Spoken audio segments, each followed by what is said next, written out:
शनिपञ्चकं सर्वादिदुःखहरणं ह्यपराजितं तं मुख्यमरेन्द्रमहितं परमद्वितीयम् अक्षोभ्यमुत्तमसुरं वरदानमार्किं वन्दे शनैश्चरमहं नवकेटशस्तम् आकर्णपूर्णधनुषं गृहमुख्यपुत्रं सन्मर्त्यमोक्षफलदं सुकुलोद्भवं तम् आत्मप्रियङ्करम पारचिरप्रकाशं वन्दे शनैश्चरमहं नवकेटशस्तम् अच्चय्यपुण्यफलदं करुणाकटाक्षं चायुष्करं सुरवरं तिलभक्षहद्यं दुष्टाटवीहूतभुजं ग्रहमप्रमेयं वन्दे शनैश्चरमहं नवकेटशस्तं ऋग्रूपिणं भवभयापहघोररूपं चोच्चस्तसत्फलकरं घटनक्रनाथम्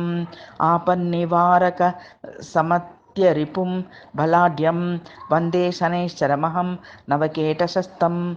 ऐनोघनाशनमनातिकरं पवित्रं नीलाम्बरं सुनयनं करुणानिधिं तम् ऐश्वर्यकार्यकरणं च विशालचित्तं वन्दे शनैश्चरमहं नवकेटशस्तम्